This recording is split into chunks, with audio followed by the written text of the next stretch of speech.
Let's get to it. As tradition on the show, we always bring a new and unique craft beer to review and enjoy. So let's see what we are drinking tonight. I'm going to start off with Angelo Trinidad. All right, gentlemen. So this upcoming weekend is Royal Rumble weekend. So I wanted to do something wrestling themed. But before I talk about what you see on the screen, I wanted to talk about the brewery. So Siren Craft Brew, and Kevin just returned from a trip from England. They're based in Wokingham, Berkshire, England. Siren Craft Brew was founded in 2014 by Darren Anley, and they'll be celebrating their 9th anniversary this upcoming March.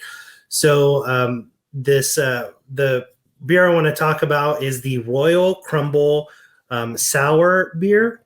So they've given some subtle nods, the brewery has, to wrestling references, as they also have a Big Red Machine Red IPA in homage to Kane. But this Royal Crumble sour fruited beer is recreating the classic crumble in all its sweet and sour wonder. Sharp, tangy rhubarb joins forces with a kettle sour base to bring vibrant, mouth-puckering tartness. Our crumble topping combines biscuity, nutty, mixed grain malts with delicate spices, while lactose brings everything together with a silky, smooth body and comforting sweetness. So shout out to Siren Craft Brew for helping me get prepared for the Royal Rumble. Right on. How did you find out about this one? I was reading a blog of the top 20 wrestling themed beers. So, and I was like, let me do something wrestling themed. And this worked out perfectly because it had, the intent of why I wanted to talk about a wrestling themed beer. And there's actually not only I was surprised to see there's top 20, but there's way more than that too, which is super cool. So there's a lot to talk about, and maybe I can talk about some more of those coming up here soon. Yeah, I saw that they actually had a collaboration with Stone Brewing. Yes. So I'm not sure. I'm not sure how that came about. I'm obviously a powerhouse here in California, but always cool to see partnerships and collaborations across the pond. So, yeah. Kevin, did you have any Siren Craft Brew when you were out in England? No, I that town sounds not familiar in the least. So I wouldn't even known where to find this, Because once you went to like certain pubs, it'd be like a lot of the same breweries at all the pubs. Yeah. Where it's a craft beer. There'd be like 4 or 5 different breweries that would have spots. If you want to find more variety, you'd have to go to like a Tesco. That's where I saw a lot of variety of beer. I think Michael would know what a Tesco is. Yes, like a local. That's more or less. Yes, that's the big supermarket over there, and owners of Arrested Power to Fresh and Easy. I love Fresh and Easy when they were around. Oh, is that right? I didn't know Tesco that. was the owners of Fresh and Easy. No kidding. I do miss Fresh and Easy. Oh, okay. All right, that makes sense. No, very cool one. I'm glad you brought this to our attention. Thank you for that. It's really great. Of course. So Cowboy Jack is in beautiful Utah right now. This is a picture of the picturesque scenery there, and he's really enjoying it. And of course, he's not too far from a pub, which in Utah, I'm sure. I don't even know. I've never been to Utah. Pub.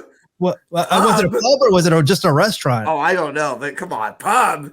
Okay, I'm sorry to say it, but Utah's not known for their drinking scene. Okay, so that's what I was going to say. I'm really unfamiliar with it. I think I've only been there once. We went through there, and I think I went to like a Red Robin or something like that. They had craft beer, but it's like it was it was okay. But this is one that he actually found, and I actually looked it up. This is actually a thing. I thought this was a joke, and I actually looked it up. So this is the Polygamy Porter by Wasatch Brewery in Salt Lake City, Utah. The description of this is outstanding. And here I go. Why have just one? Polygamy Porter is a smooth, chocolatey, easy drinking brown porter that's more than a little naughty. Uh-oh. Take some home to the wives. You have the Jackie laugh, please. Hey, that's funny. I gotta get up. Oh my god, I don't know. Where's my Jackie laughters? There we go. There you go.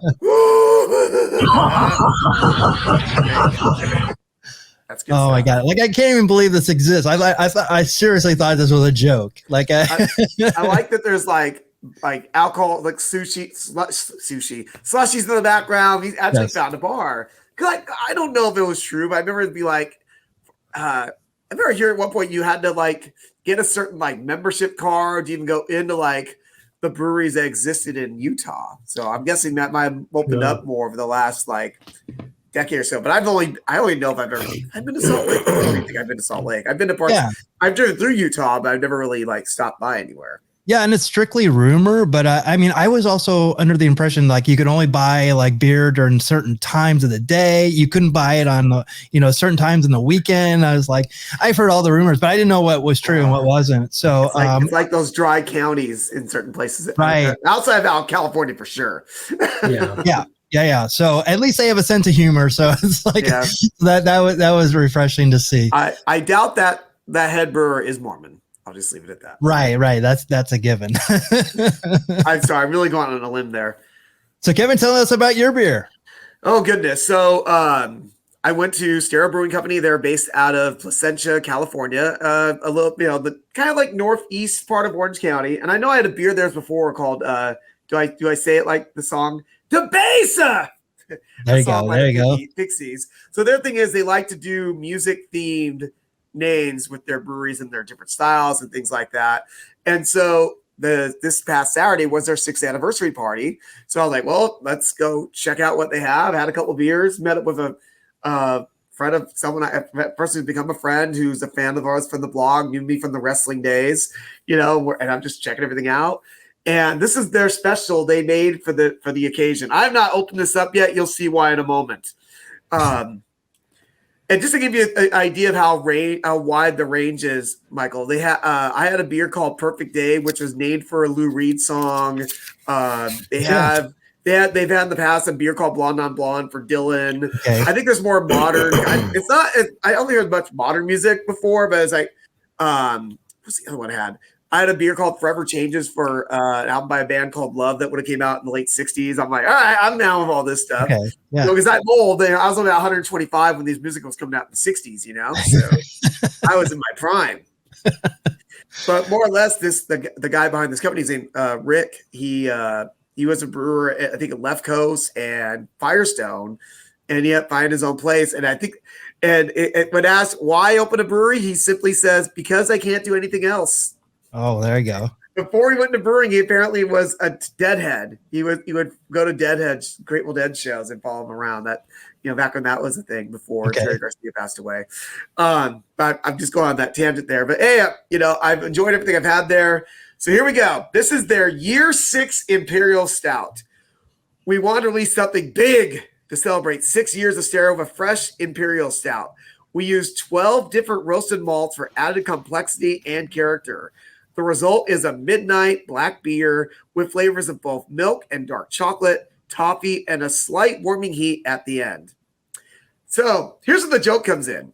I buy one. I'm like, okay, cool. I buy one. And all of a sudden I look and it says, what version do you have? And I'm like, what? And I have this one. I don't know if you can tell. It's a silver one. It says silver lid, our fresh stout, unadulterated, just malt, water, hops, and yeast. I'm like, okay. What's the gold one? We took up a notch with toasted coconut and marshmallow for a confectionery spin. So I got that one too. Oh, nice. Yeah. Heck yeah. So am I really going to drink 32 ounces of a 13.5% stout on this show tonight? I don't know. But what should I open up first? The regular one, or should I go for the taking it up a notch? Go for the gold one. Go for the gold. You want to go for the gold first? Go for the gold. Well, you're only going to get through one, Kev. So how dare That's you? True. That might be true. He's pushing me right here. He's pushing me to just go for them both here. Because I kind of want to try this one first because just to see what the actual original flavor is. But you know what? Who knows if I'm going to get through 0.1, so let's just get this one out of the way. You don't know Kevin's iron constitution. He'll power through. And I'm not a big coconut guy. That's the only reason I almost didn't do it. Yeah. But I was like, you know what? No, you know what? You got to do it for the show. I've definitely warmed up to coconut. I used to not like it too. It used to remind me of Coppertone, the Coppertone like suntan lotion. Oh yeah, that's what it always reminded me of. Now I love it, and this looks delicious. If it has, it's like I said, it's toasted coconut and marshmallow along with the other flavors I mentioned, like coffee and all that. The thing looked like it was like castor oil coming out of the can. And I'm like, ooh, let's see how smooth this is.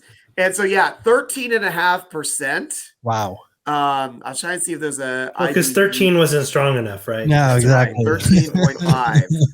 I'll try, and it doesn't really give more information than that. I'll try to see if there's like an IBU. No IBU, but whatever, it's fine. You're not going to care about IBU when you drink a 13.5%. Or exactly. No, I don't expect it to be too hoppy. Yeah, this is actually very good. Sometimes I get a little overpowered by the sweetness of it, but man, it's there's the coconut and there's the marshmallow. And this is really good. Thank you for telling me to go for the gold, Angelo. We'll see. I might be going for a silver medal. I can be going for a silver medal in about 20 minutes. Yeah. That's awesome. Twist my arm to drink 2 stouts, right? No, it looks so good, and we haven't been to Stereo in a long time. It's been a while. Because it said their 6th anniversary of one. They only opened in 2016. I felt like when you and I went, Michael, was longer than that, but it must have been around like 2018, 2019. Yeah, I was gonna say it's like they didn't seem very old back then. But 6, no. Wow. Then that's 6 years. I'm like, what? Yeah, so that's awesome. I gotta give shout out to our a friend of the show of ours. His name's Robert. He's the one who I saw him at Radiant Friday night, and he told me I walked over the Radiant. He was just there, and he's like, "Hey, we're going to Stereo tomorrow. Come meet up." I'm like, "Sure, why not?" Yeah, it's cool. Partner in crime. I like it. Yep. Very cool.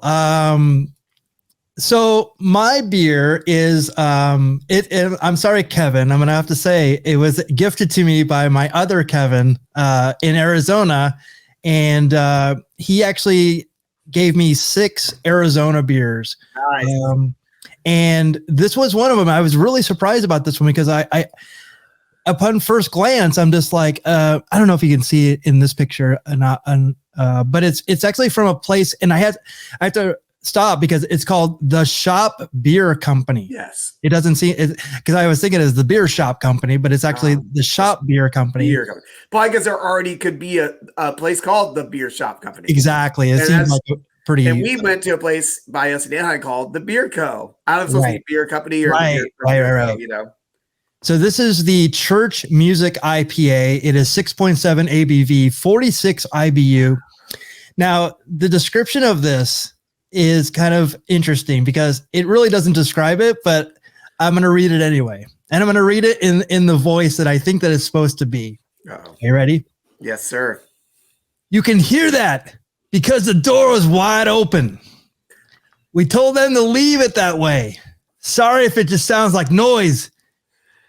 If you could actually hear it, you'd probably like it. You'd probably get into it. There's something about it that most folks seem to like if they're honest.